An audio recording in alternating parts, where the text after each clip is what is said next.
إنه ربي أحسن مثواي إنه لا يفلح الظالمون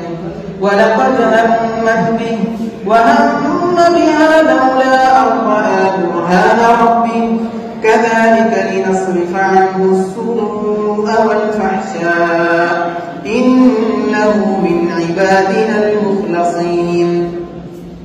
واستبق الباب وقدت قميصه من دبر وألف يا سيدها لدى الباب قالت ما جزاء من أراد بأهلك سوءا إلا أن يسجن أو عذاب أليم قال هي راودتني عن نفسي وشهد شاهد من أهلها إن كان قميصه قد من قبل فصدقت وهو من الكاذبين وإن كان قميصه قد من دبر فكذبت وهو من الصادقين فلما رأى قميصه قد من دبر قال إنه من كيدكن إن كيدكن عظيم يوسف أعرض عن هذا واستغفري لذنبك إنك كنت من الخاطئين وقال نسوة في المدينة امرأة العزيز تراود فتاها عن نفسه قد شرفها حبا إنا لنراها في ضلال مبين فلما سمعت بمكرهن أرسلت إليهن وأعتدت لهن متكئا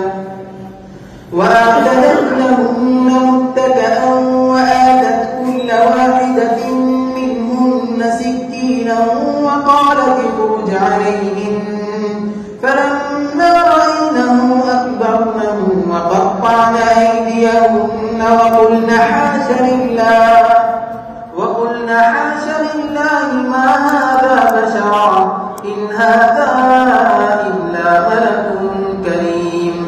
قالت فذلكن الذي لمتنني فيه ولقد راودته عن نفسه فاستعصم ولئن لم يفعل ما آمره ليسجنن وليكونا من الصاغرين قال رب السجن أحب إلي مما يدعونني إليه وإلا تصرف عني كيدهن أصب